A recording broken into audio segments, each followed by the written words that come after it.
My name is Tori Fairfax, and I'm 34 years old.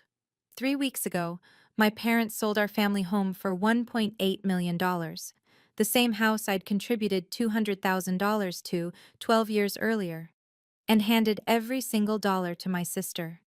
When I asked about my share, my mother's response was simple: be happy for your sister's new start. $200,000. My entire inheritance from my grandmother. Gone. Just like that. But here's what they didn't count on. I kept the paperwork. A signed agreement from 2012, promising me 40% of the house's value whenever it sold. They thought it was just family paperwork. Who sues family, right? 1 hour after I made a single phone call, the real estate agent contacted me. The sale is frozen. Your parents are not handling it well. Before I tell you what happened next, please take a moment to like and subscribe, but only if you genuinely want to hear how this ends. Drop a comment and let me know where you're watching from and what time it is there. I'd love to know. To understand why I had that document and why my parents forgot I had it, I need to take you back to the summer of 2012, when I was 22 years old and still believed that family would never betray each other. Growing up in Portland, Oregon, I was always the reliable one. My sister Meredith is 4 years older than me. She was the one who struggled in school, bounced between majors in college, and dropped out twice before finally getting a communications degree she never used. She married young, 24, to a guy named Kevin who worked in car sales. 2 kids followed. And somewhere along the way, Meredith became the one who needed help. Me?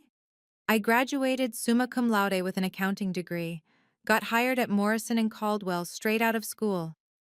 Never asked my parents for a dime after college. And that apparently made me the family ATM. The pattern was predictable. Meredith would have a crisis, car trouble, unexpected bill, marriage counseling fees, and my parents would call me. Tori, can you help your sister just this once? It was never just once. In 2018, I lent Meredith $15,000 to save her marriage. Couples therapy, she said. A romantic getaway to reconnect. I never saw a penny of it back. When I mentioned it at Thanksgiving that year, my mother pulled me aside. Don't be petty, Tori. Your sister is struggling. You have a good job. I did the math once. Over 10 years, I'd given my family, mostly Meredith, over $40,000 in loans that were never repaid, birthday gifts that were really bill payments, Christmas checks that went straight to credit card debt, and none of that included the big one, the $200,000. My mother always said the same thing whenever I hesitated. You're the one with the ability, your sister doesn't have that. It took me 30 years to realize that wasn't a compliment. It was a justification for draining me dry. But the real story starts with my grandmother and the money she left behind. My grandmother, Eleanor Mitchell, died in March 2012. She was 87, sharp as a tack until the end, and she loved me fiercely. I was the granddaughter who visited. Every Sunday afternoon during college, I'd drive 40 minutes to her assisted living facility in Lake Oswego. We'd play Scrabble, watch old movies, and talk about everything: her childhood during the Depression, her marriage, the bakery she'd run for 30 years before retiring. Meredith visited maybe twice a year. Christmas and Grandma Eleanor's birthday, sometimes not even that. So when Grandma Eleanor's will was read, nobody should have been surprised by what it said. But my mother acted like she'd been slapped. To my granddaughter, Tori Ann Fairfax, I leave the sum of $200,000 so that she may have a solid financial foundation for her future. That was it. Clear, specific, intentional. Meredith got Grandma's china set. My mother got the antique jewelry. My father got the grandfather clock that had been in the family for generations. But the money, the actual, liquid, life-changing money, went to me. My mother was furious. Not at Grandma Eleanor, of course. At me. "You must have manipulated her," she said at the funeral reception. her voice low and venomous. She wasn't in her right mind, she always loved Meredith more. That wasn't true. Grandma Eleanor loved the granddaughter who showed up. It wasn't complicated. I kept a copy of that will. Still have it, actually, in the same safety deposit box where I keep all my important documents. It clearly states Grandma's intention: money for my foundation. 2 months after I received that inheritance, my mother called with a wonderful opportunity. I should have known right then that something was wrong. August 2012. I was 22, fresh out of college, and sitting in my parents' living room while my mother explained how I could invest in the family's future. The pitch was simple. The family home, which my parents had bought in 1995, still had about $120,000 left on the mortgage. The house was worth around $500,000 at the time. If I contributed $200,000 toward paying off the mortgage and making some renovations, I would own 40% of the home's value when it eventually sold. Think of it as an investment, my father said. Real estate always appreciates. You'll make money. And you'll be helping your family, my mother added. It's what Grandma Eleanor would have wanted. I hesitated. $200,000 was everything I had, my entire safety net. My mother's eyes hardened. Don't you trust us, Tori? We're your parents. I called my best friend Claire that night. We'd been close since freshman year at Portland State, and she was the only person outside my family who knew about the inheritance. At least get something in writing, Claire said. Anything. A napkin, something. So I asked. And my parents laughed. Fine, my mother said, rolling her eyes. If you want to be professional about it. My father typed up a simple agreement on his home computer. 1 page. It stated that I, Tori Fairfax, was contributing $200,000 to the family home, representing 40% of its value, to be repaid upon sale or transfer of the property. Both my parents signed it. Dated August 15, 2012. I kept the original in my safety deposit box at Wells Fargo. It cost me $75 a year for that box. Best $75 I ever spent. 12 years later, that piece of paper would change everything. The years pass the way they do when you're busy building a life you think is stable. I worked my way up at Morrison and Caldwell, junior accountant to staff accountant to senior financial analyst. I got my CPA license, moved into a decent apartment in the Pearl District, started a retirement fund, did everything right. Meredith's life took a different path. She and Kevin had 2 kids, Emma in 2016, Jacob in 2019. She never went back to work. The kids need me at home, she'd say. Kevin's car sales income covered the basics, barely, and through it all, my parents kept calling. The roof needed repairs. Could I chip in $8,000? The HVAC system was dying, another $12,000. Property taxes were tight one year. $5,000 would really help. Consider it additional investment in your share, my mother would say. I kept rough track. Over 12 years, I put another $35,000 or so into that house. No documentation this time, just bank transfers with memo lines like roof repair and family help. I was 34 years old, owned nothing but my car and my retirement accounts, and had given my family nearly $250,000. Then, in January 2024, Meredith's marriage finally collapsed. Kevin left her for a woman he'd met at the dealership. He kept the house. They'd bought it under his name alone. Meredith walked away with her clothes, the kids, and nothing else. She moved back in with my parents. And suddenly, all the family conversations centered on one thing. How do we help Meredith start over? In September 2024, my mother called with news that would shatter everything I thought I knew about my family. We're selling the house, she announced, and we've found a buyer. October 15th, 2024. A Tuesday. I remember because I was at my desk reviewing quarterly statements when my mother's name flashed on my phone screen. Wonderful news, she said, her voice practically singing. We sold the house. $1.8 million. Can you believe it? The Portland market is insane right now. I did the math instantly. Accounting reflex. 40% of $1.8 million was $720,000. My original investment plus 12 years of appreciation. Finally. That's great, Mom. So when do we... We've decided to give it all to Meredith. I stopped breathing. She needs it more than anyone, my mother continued, oblivious. Poor thing lost everything in the divorce. She needs a down payment for a new house, money to get back on her feet. This will give her a fresh start. Mom, my voice was barely a whisper. What about my share? The $200,000 I put in? Silence. Then, in a tone I'd never heard before, cold, dismissive, final. That was your contribution to the family, Tori. Your investment in us. You've done well for yourself. You have a career, an apartment. Meredith has nothing. But we had an agreement. Dad typed it up.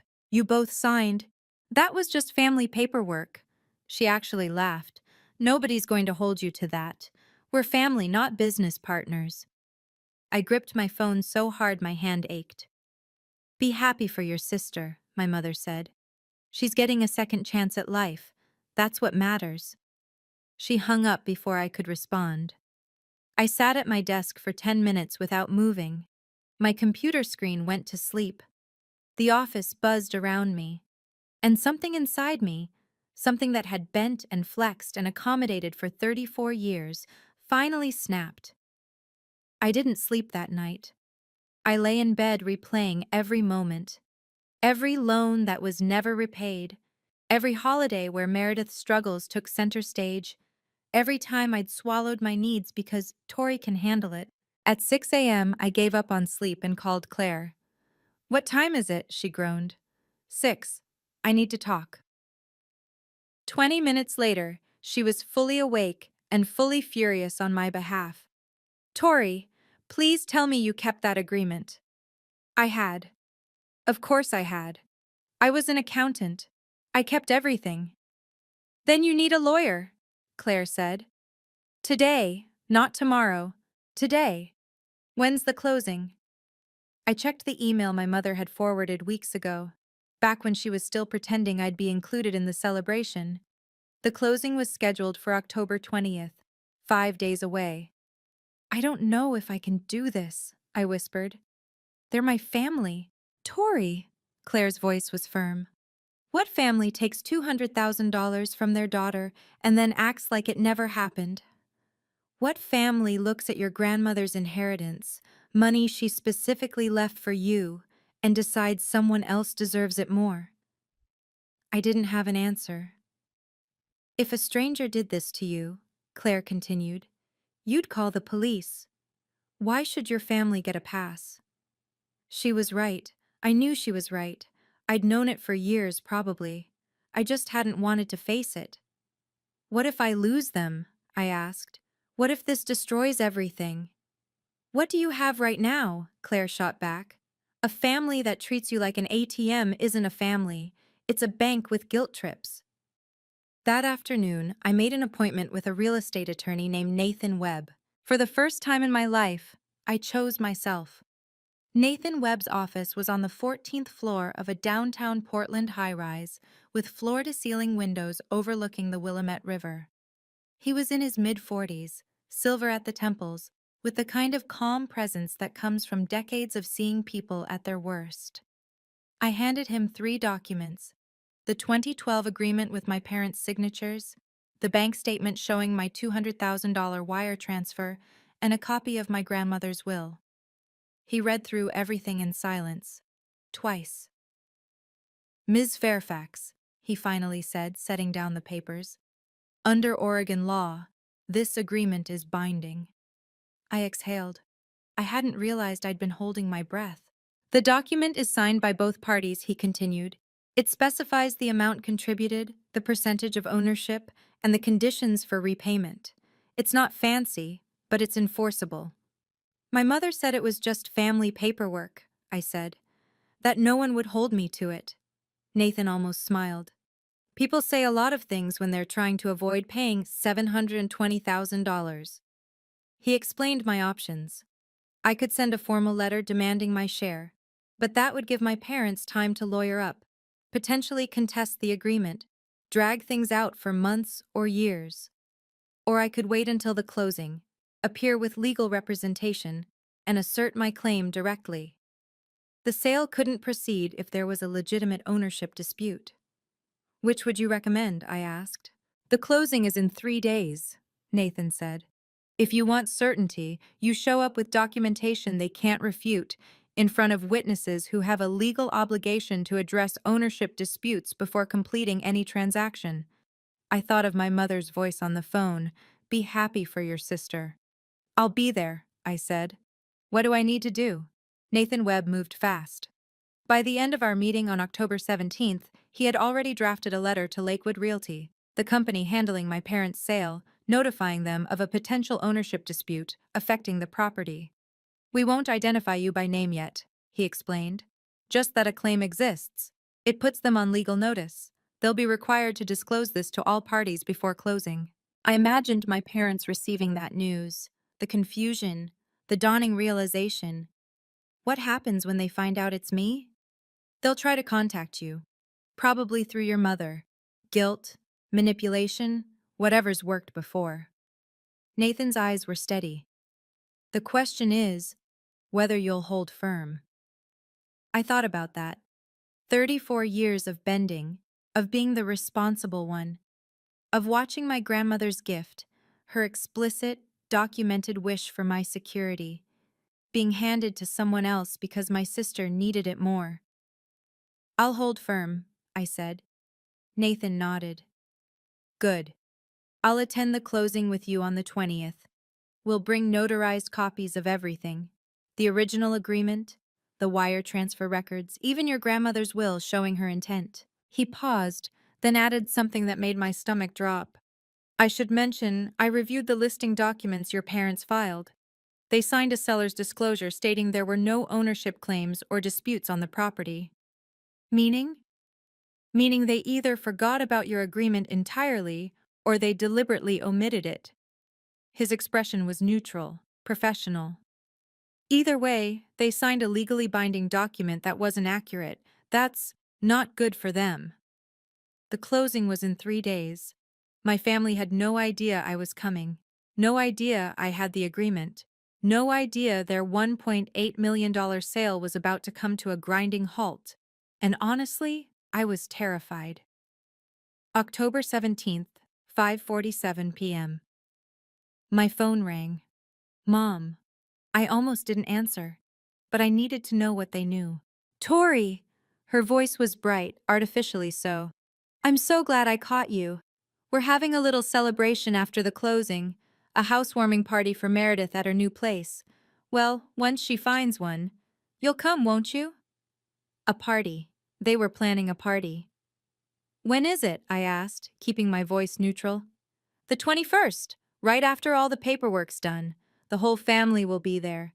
Aunt Linda, Uncle Robert, everyone. We're so excited for Meredith's fresh start. I closed my eyes. I'll try to make it. Wonderful. Oh, and Meredith wants to thank you personally. She knows you've always been there for her. Thanking me for letting her take my inheritance, I thought. How generous. After we hung up, I sat alone in my apartment and let the rage wash over me. It wasn't hot anger, it was something colder, more clarifying. The kind of anger that comes when you finally see a situation for exactly what it is. That night, I received a text from Meredith. Thanks for understanding. I know this is a lot, but you've always been the strong one. I don't know what I'd do without my little sister supporting me. Love you. Did she know about my $200,000? Did she know she was celebrating with my inheritance? I would find out soon enough. 3 days until closing. My parents thought this was finished. They thought I'd accepted my role. The dutiful daughter, the family ATM, the one who always bent. They had no idea that for the first time in my life I wasn't bending. I was breaking free. October 18th. 2 days before closing, I made an excuse to visit my parents' house, said I wanted to pick up some old photo albums before the new owners moved in. My mother was at a hair appointment. My father was golfing. Only Meredith was there, watching the kids in the backyard. I was in my old bedroom, collecting photos, when I heard Meredith's voice through the thin walls. She was on the phone, laughing. "No, Tori won't make trouble. She's too nice for that. You know how she is." I froze. Mom said she put in some money years ago, but that was forever ago, ancient history. And honestly, I need this more. I have the kids. What does Tori have to spend money on? Her apartment? Her boring accounting job? My chest tightened. The $1.8 million won't even go that far once I buy a house and pay off some debt. Probably only have like 800K left after everything. But it's a start, right? She paused, listening to whoever was on the other end. Tori will understand. She always understands. That's her thing. She's the understanding one. I stood perfectly still, barely breathing. Mom says she contributed something to the house back in the day, but whatever. That was a gift. Family helps family, and I need the help more than she does. She knew. She knew about my contribution, and she'd decided it didn't matter. Because I had a job and an apartment, and she had kids and problems. Because I was the understanding one. I left without the photo albums. I couldn't look at her. I couldn't trust what I might say. 2 days until closing, and now I knew the truth. My sister was complicit. This wasn't just my parents' decision, it was hers too. That night, I couldn't sleep. Again. At 1 a.m., I called Claire. She picked up on the second ring. She'd been waiting for updates. She knew, I said, my voice cracking. Meredith knew about the money. She just decided I didn't deserve it. Oh, Tori. She called it a gift. Said family helps family. I laughed bitterly. As if I haven't been helping this family my entire adult life. Claire was quiet for a moment. Then, "Are you having second thoughts?" I wanted to say no, but the truth was more complicated. Meredith has 2 kids, I whispered. Emma's 8. Jacob's 5. They didn't ask for any of this. What if I'm hurting them? Stop, Claire's voice was firm. You're not taking anything from those kids.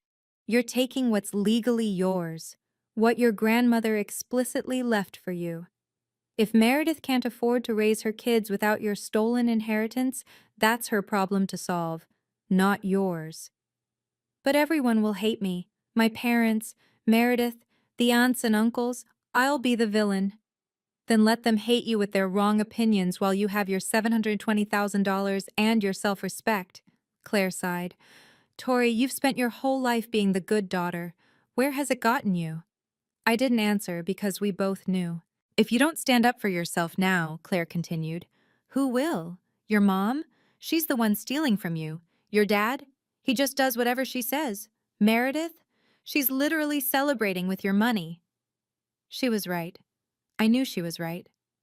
I hung up and lay in the dark, staring at the ceiling.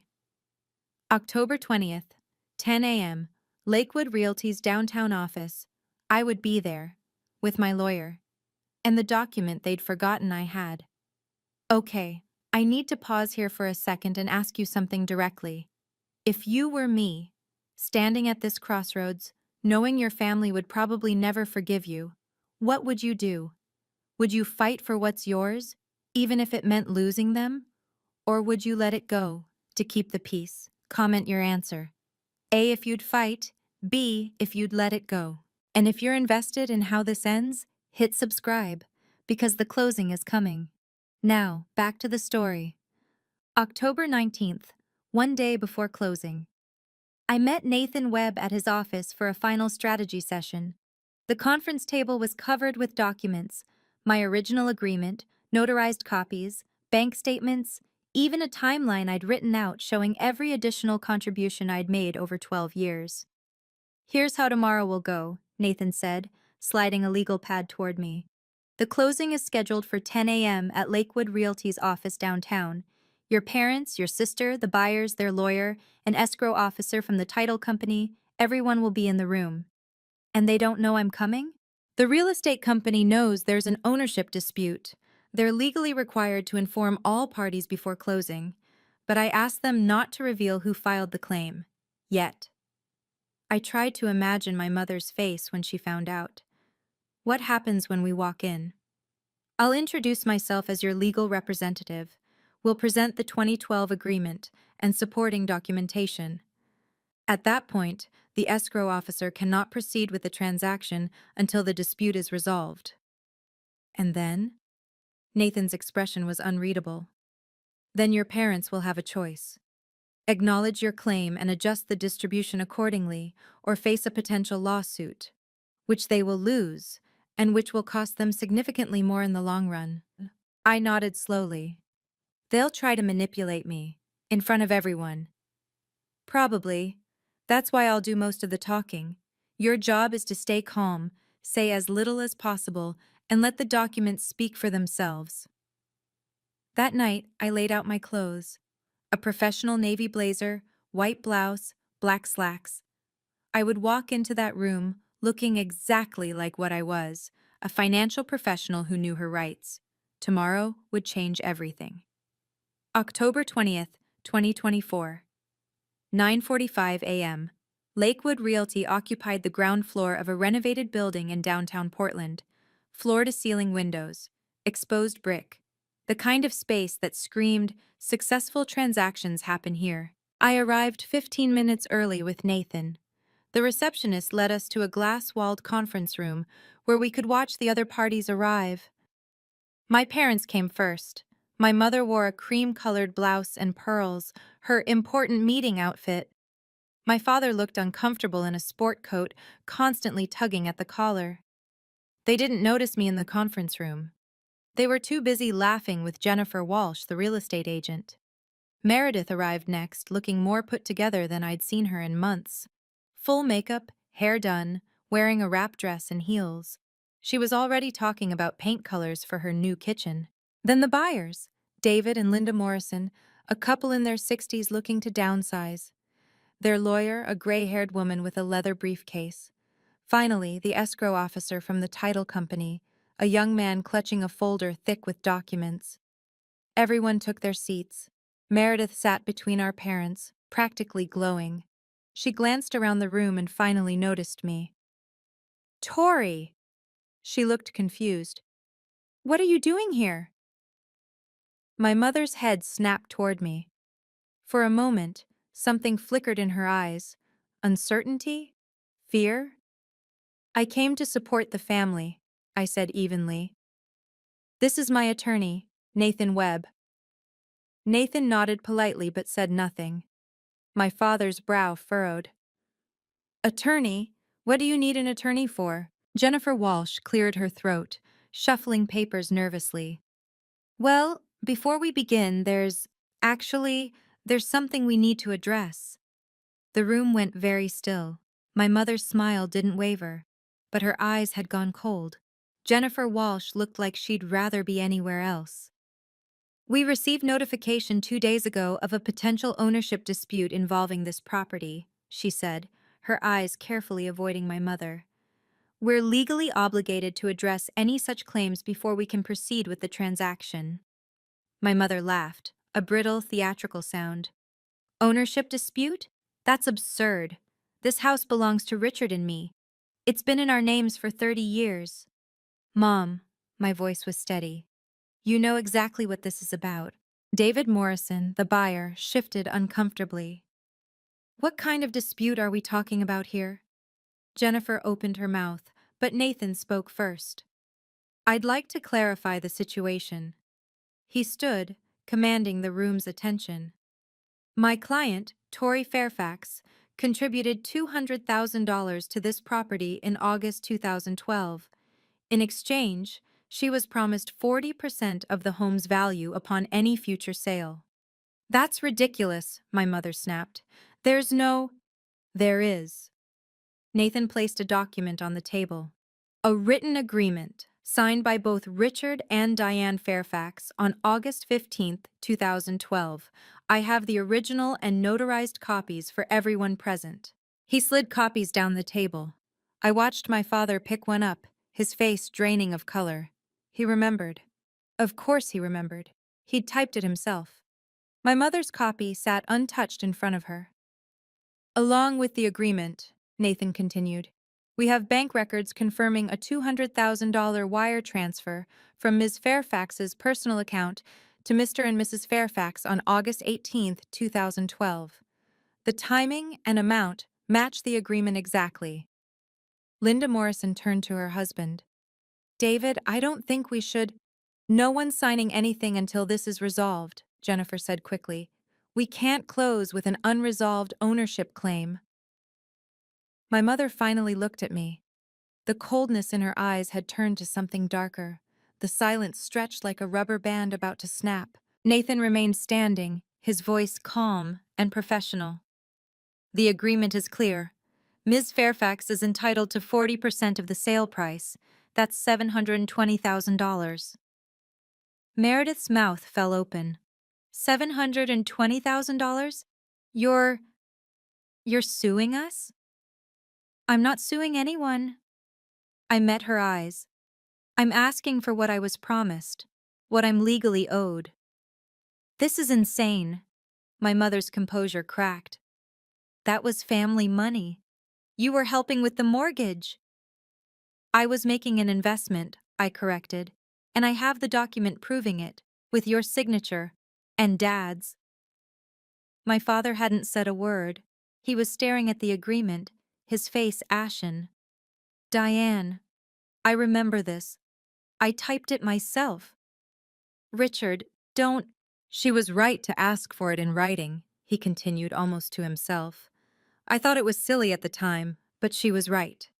Jennifer Walsh spoke up, her tone carefully neutral. Mr. and Mrs. Fairfax, this is the first time I've seen this document. It wasn't disclosed in your seller's paperwork. Because it doesn't matter, my mother's voice rose. It was just something we did for Tori's peace of mind. Nobody takes these family things seriously. Nathan's eyebrows lifted slightly. Oregon courts do, Mrs. Fairfax. This document meets all legal requirements for an enforceable contract. Your daughter has a legitimate ownership claim. David Morrison pushed back from the table. Jennifer, we're not comfortable proceeding until this is sorted out. This is exactly the kind of thing we were worried about. I understand completely, Jennifer said. We'll need to pause the closing until the dispute is resolved. Pause, not cancel, but close enough. I watched my mother's face cycle through emotions, shock, fury, disbelief, and underneath it all, something I'd never seen before, fear. My mother wasn't finished. You're doing this for money? She leaned across the table, her voice cracking. Your own family, the people who raised you, sacrificed everything for you, and you're treating us like strangers? You treated my $200,000 like it didn't exist, I replied. You decided to give everything to Meredith without even telling me the house was for sale. Because you don't need it. Look at you. You have a career, an apartment, a life. Meredith has nothing. Meredith has two parents who have catered to her every need for 38 years. My voice was steady even though my heart was pounding. I have a document proving I'm owed $720,000. Those are different kinds of having. Meredith burst into tears. How can you do this to me? To my kids? I just got divorced, Tori. I have nothing. You have $1.8 million sitting on this table, Nathan interjected calmly. Minus my client's legitimate share, you still have $1,080,000. That's not nothing by any reasonable standard. My mother whirled on Nathan. This is none of your business. This is a family matter. It became my business when your daughter retained me to protect her legal interests. Nathan's tone never wavered. Interests you've clearly attempted to circumvent. David Morrison stood up. We're not signing today. Jennifer, call us when this is resolved. He and his wife left without another word. Their lawyer followed, pausing at the door. You should have disclosed this, Mr. and Mrs. Fairfax. You may have exposure beyond just this sale. My mother turned to me, her eyes wet with tears that might have been real or might have been performance. You've ruined everything. I hope you're happy. I'm not happy, I said quietly, but I'm also not being robbed anymore. The conference room was emptying. The buyers were gone. The escrow officer was packing up his untouched documents. But my family remained, circling me like I'd committed a crime. Meredith grabbed my arm. Do you know what you've done? My kids need this money. Your niece and nephew. Don't you care about them at all? I pulled my arm free. Emma and Jacob deserve a stable future, but it shouldn't be built on money stolen from their aunt. Stolen? Meredith's voice went shrill. Mom said you offered to help with the house. She said you wanted to contribute. I contributed $200,000 with the promise of getting 40% back when you sold. That's not charity, Meredith. That's an investment. And I have the paperwork to prove it. You were 22. You probably misunderstood. I was a college graduate with an accounting degree. I understood exactly what I was signing, and so did Mom and Dad. My father finally spoke. Tori, please, can't we work something out? Privately? Without lawyers and strangers involved? I looked at him. This man who'd spent my entire life deferring to my mother, who'd signed the agreement and then pretended it didn't exist. You had 12 years to work something out, I said. You had 12 years to tell me you were planning to sell. 12 years to say, Tori, let's talk about your share. You didn't. You tried to give my money to Meredith and hope I was too good to make trouble. I gathered my purse and stood. I'm willing to negotiate, I said. I want my $720,000 and then I'm out of this. But I will not be guilted into giving up what's mine. Not anymore. Nathan handed my mother his card on the way out. She didn't take it. It fluttered to the table like a white flag she refused to accept. 1 hour after I left the closing, my phone rang. The caller ID showed Lakewood Realty. Ms. Fairfax? This is Jennifer Walsh. Yes. I wanted to update you on the situation. She sounded exhausted. The sale is officially frozen until the ownership dispute is resolved. The buyers are understandably hesitant to proceed.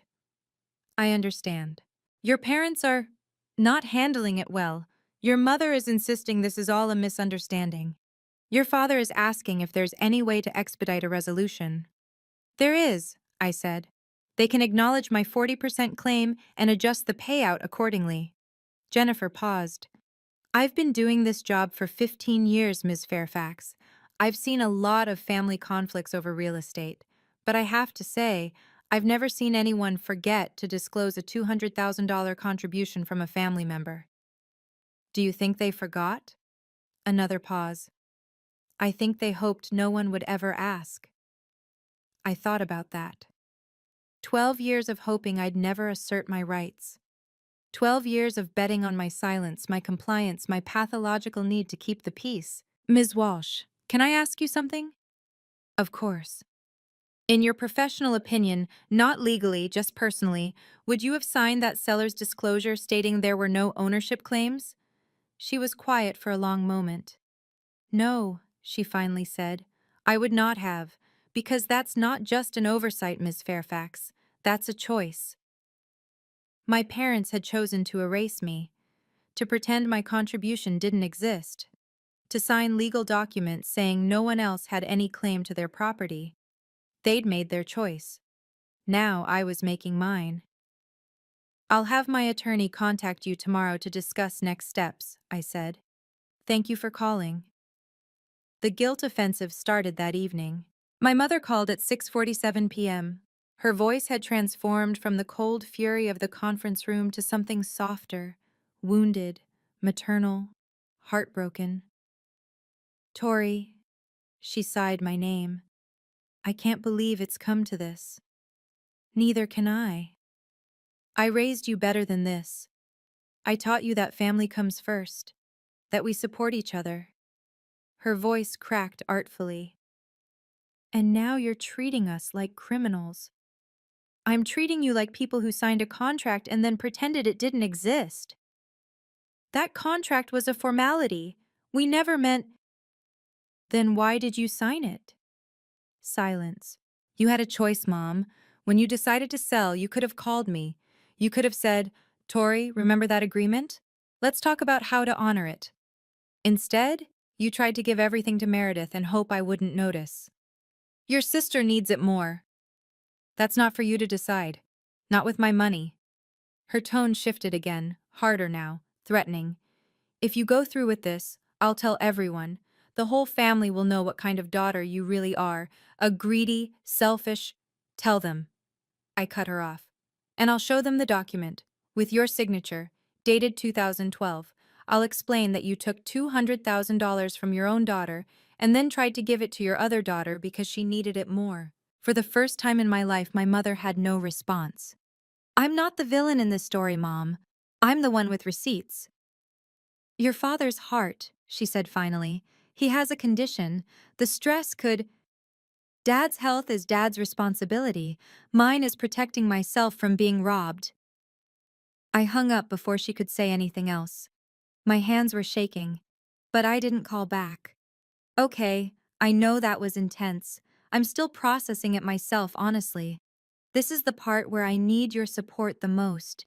If you're feeling this with me, if you've ever had a family try to guilt you into giving up something that was rightfully yours, hit that like button.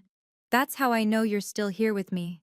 And if you've got a story like this, drop it in the comments. You're not alone. Now, back to what happened next.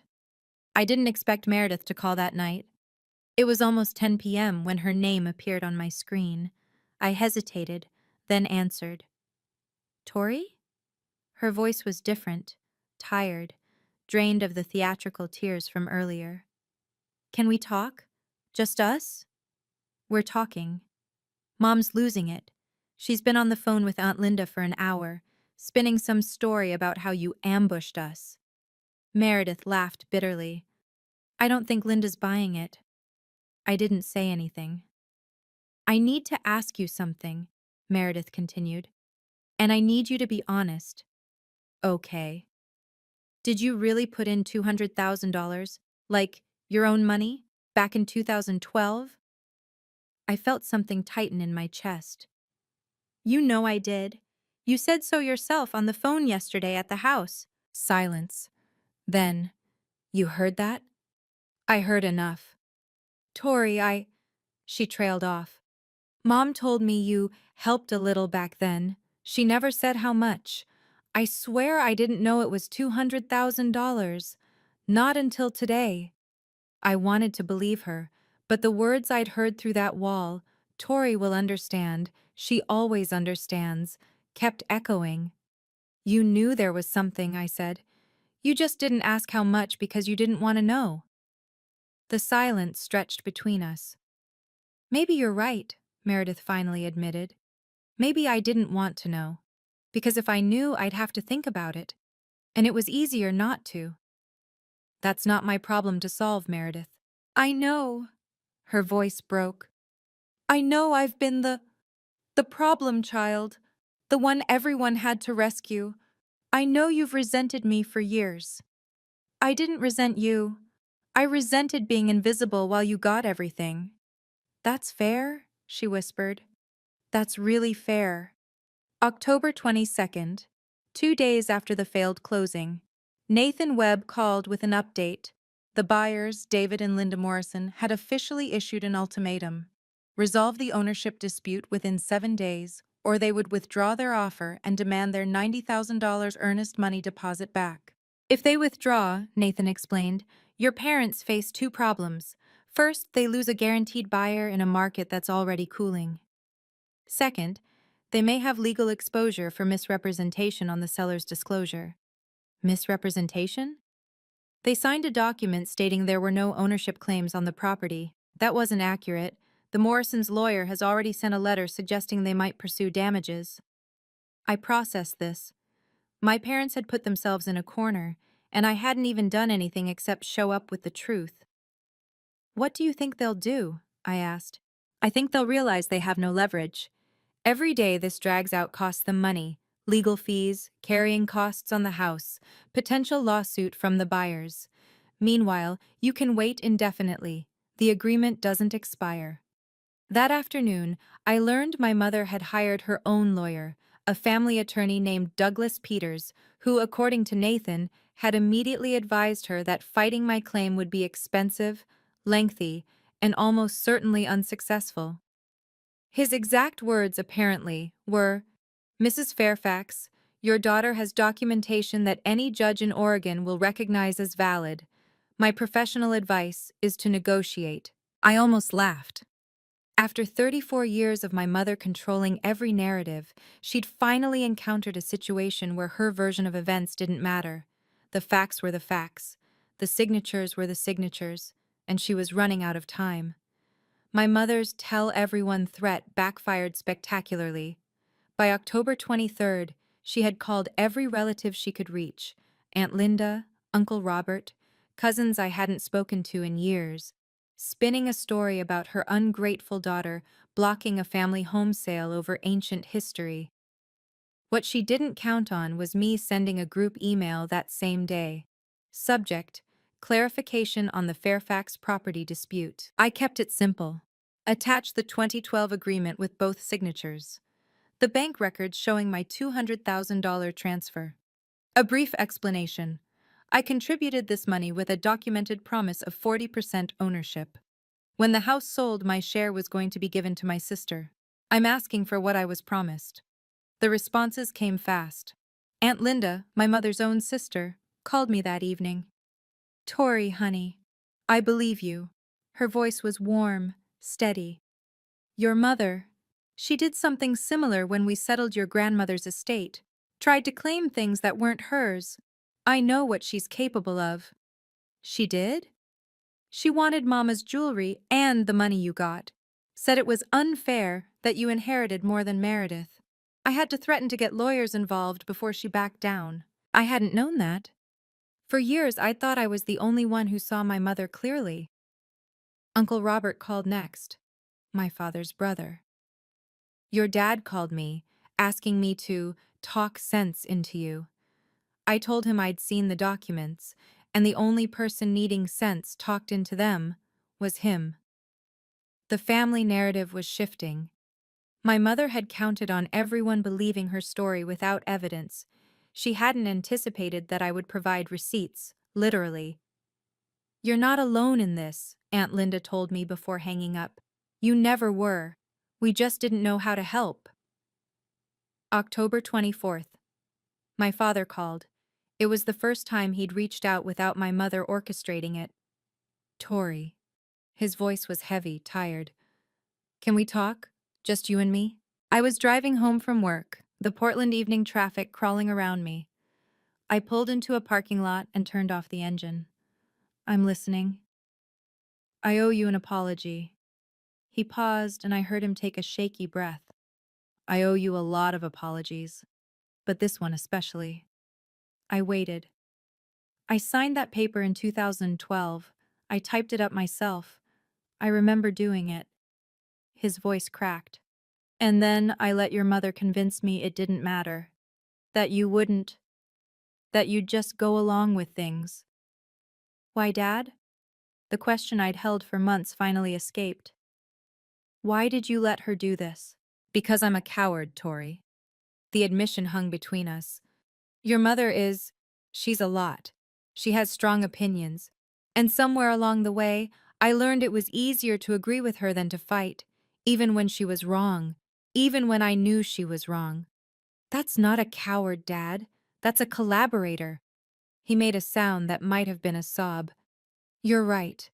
You're absolutely right. I've spent 35 years of marriage taking the easy path, and my daughters paid the price." "What are you saying?" "I'm saying I'll make sure you get your money. I don't know how yet. Your mother is still fighting. But I won't let this end with you getting nothing. Not again." "I need more than promises, Dad." "I know." His voice steadied. "For once in my life, I'm going to do the right thing, even if it costs me." I wanted to believe him. I just didn't know if I could. October 26th. Nathan's office. The conference room felt different than my parents' closing had. Smaller, more intimate, and somehow more final. My parents sat across from me with their attorney, Douglas Peters. Meredith wasn't there. I'd asked that she be excluded. This was between me and the people who'd signed that document. Douglas spoke first. My clients have authorized me to propose a settlement. They will transfer $720,000 to Ms. Fairfax from the proceeds of the sale, representing her 40% share as specified in the 2012 agreement. I looked at my mother. Her face was a mask, emotionless, controlled.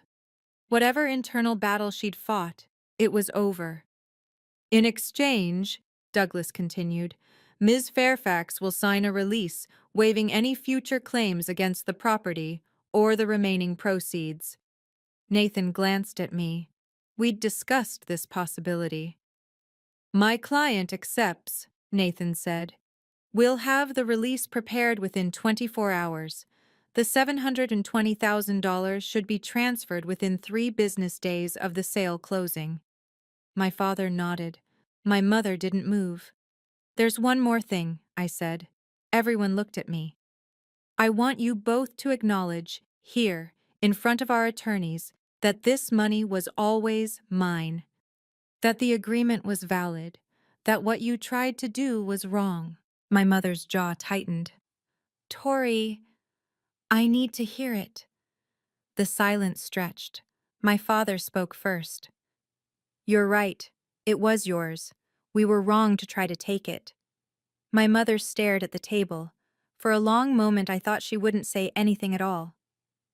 Fine, she finally said. It was yours. Are we done? It wasn't the apology I deserved, but it was more than I'd ever gotten before. We're done, I said, and for the first time in 12 years I believed it. After the meeting ended, my mother caught me in the hallway. Happy now? Her voice was low, bitter. You got your money. You humiliated us in front of everyone. You won. I stopped walking but didn't turn around. This was never about winning, Mom. Really? Because it feels like you were keeping score this whole time, waiting for the perfect moment to cash in. Now I turned. I kept a document, that's all. A document that you and Dad signed, promising me something. For 12 years, I never once brought it up. I never asked for interest. I never complained about the extra money I put in for repairs and taxes. I just trusted that when the time came, you'd do the right thing. And I didn't. Her voice wavered. I know. You don't have to keep saying it. I'm not trying to hurt you, Mom. I'm trying to explain why I had to do this. I took a breath. For 34 years, I've been the daughter who gives, who doesn't complain, who makes everything easier for everyone else. And where did it get me? She didn't answer. I don't want to hate you, I continued. I don't want to lose you. But I can't be your ATM anymore. I can't be the one who sacrifices everything while Meredith takes everything. If we're going to have any kind of relationship going forward, it has to be different. Different how? Equal. Boundaried. I'll still be your daughter, but I won't be your backup plan. My mother's eyes were wet. Real tears this time, I thought. I don't know how to do that, she whispered. I don't know how to be what you're asking. Then maybe it's time to learn, I said. I did. I walked away before she could respond. October 28th. The closing finally happened. I wasn't there. I didn't need to be. Nathan represented my interests, and by 11:47 a.m., I received an email confirmation, all documents signed, sale complete, proceeds distributed. October 31st, 3 days later. I was at my desk at Morrison and Caldwell when my phone buzzed with a banking notification. Deposit $720,000. I stared at the number for a long time. $720,000. My grandmother's gift, finally honored. My investment, finally returned. My worth, finally acknowledged. I called Claire. It's done, I said. How do you feel? I thought about it. Not as happy as I expected, not triumphant, just relieved. Like a weight I didn't know I was carrying, finally got lifted. That's what closure feels like, Claire said. It's not fireworks, it's just quiet. That evening, I made a decision. I would use some of the money, $50,000, to create a small scholarship fund in my grandmother's name, the Eleanor Mitchell Foundation for First-Generation College Women. It would help young women like me, the ones who work hard, follow the rules, and sometimes get overlooked anyway. Grandma Eleanor left me that money so I'd have a foundation. Now I could pass that gift forward. I called the Portland Community Foundation the next morning to start the process. The woman on the phone asked why I wanted to create the fund. My grandmother believed in me when no one else did, I said. She wanted me to have a solid start. Now I want to give that to someone else. That's beautiful, Ms. Fairfax. Maybe it was, or maybe it was just the right thing to do. Either way, it felt like something Grandma Eleanor would have approved of. January 2025. 3 months after the closing. My life looked different now, not dramatically, but meaningfully. I still worked at Morrison and Caldwell, but I'd finally asked for the raise I deserved for 2 years. They gave me 15%, plus a bonus for the client retention work I'd done last quarter. Turned out that when you stop accepting less than your worth in one area of your life, you stop accepting it everywhere. I bought a condo in the Alberta Arts District. 2 bedrooms, original hardwood floors, a tiny balcony where I could drink coffee and watch the Portland rain. It was mine, my name on the deed, my space, my future. Most of the money went into investments, index funds, retirement accounts, a small emergency fund. Boring, responsible choices, the kind Grandma Eleanor would have made. I started seeing a therapist, Dr. Rachel Brennan, who specialized in family dynamics and boundary setting. Our sessions were hard, digging into 34 years of people-pleasing, of making myself small, of believing that love meant sacrifice. The hardest part, I told her in our third session, is accepting that my family wasn't wrong by accident. They knew what they were doing. They just hoped I'd be too nice to stop them. And how does that make you feel? Angry, sad, free. I paused. Mostly free. She nodded. You're grieving, Tori. Not just the money or the relationship you wish you had. You're grieving the version of yourself who believed things would get better if she just gave enough. That version of me was an idiot. That version of you was a survivor. She did what she had to do. Now you get to do something different. Different sounded good. Different sounded like a beginning. My relationship with my family settled into something new, not healed, not broken, just different. My mother and I talked once a month, short calls, surface level. She never apologized properly, and I stopped expecting her to. But she also stopped asking me for money, stopped comparing me to Meredith, stopped treating me like a resource to be managed. Maybe that was as good as it would get. I was learning to accept that. My father tried harder. He sent me an actual letter, handwritten, 2 pages, apologizing for every time he'd stayed silent when he should have spoken up. It wasn't eloquent, but it was honest. We had dinner together once, just the two of us, and he told me he was proud of me. I should have said it more, he admitted over coffee. I should have said it every day.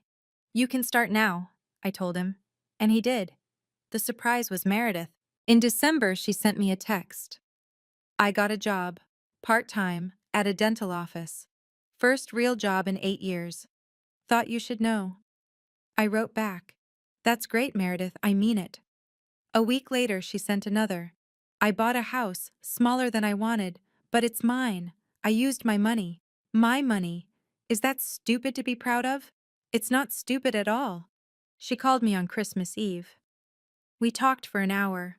Really talked, for the first time in years. About the kids, about her new job, about how hard it was to rebuild a life from scratch. I think I was jealous of you, she admitted. You always had it together. I hated that.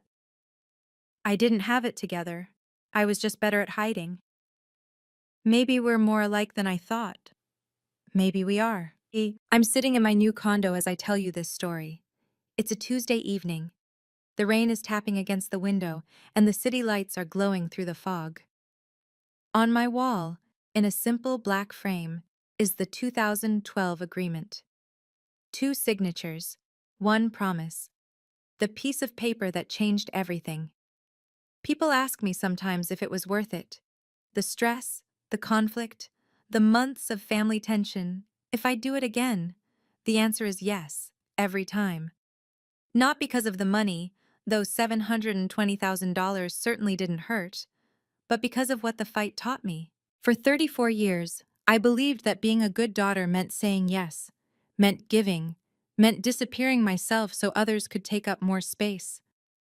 I thought if I was patient enough, kind enough, understanding enough, my family would eventually see me, value me, choose me. They didn't. They never would have. Because I'd taught them not to. The document didn't just save my inheritance, it saved me. It was proof that I had value, that my contributions mattered, that I deserved to be protected, even if I had to be the one doing the protecting.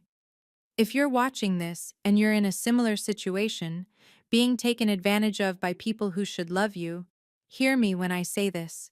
Keep records, keep receipts, keep evidence of every agreement, every promise, every contribution. And more importantly, believe that you're worth fighting for. I didn't win because I had $720,000. I won because I finally chose myself. That's the real inheritance my grandmother left me.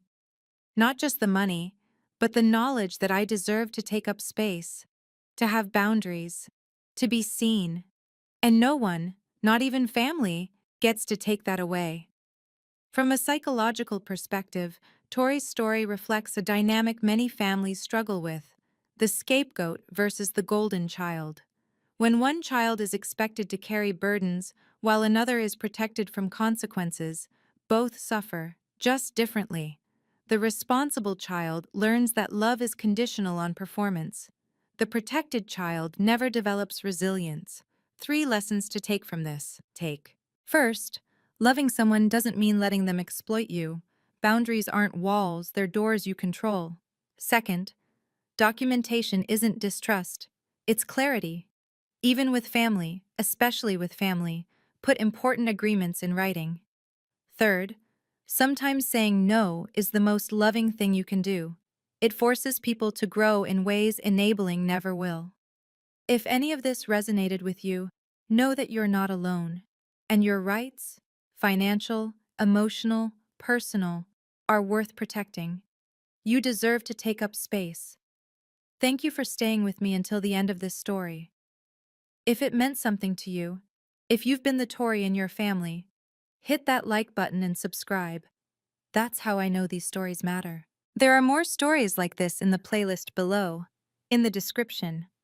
People who stood up, drew lines, and found their way back to themselves. Until next time, take care of yourself, because you deserve it.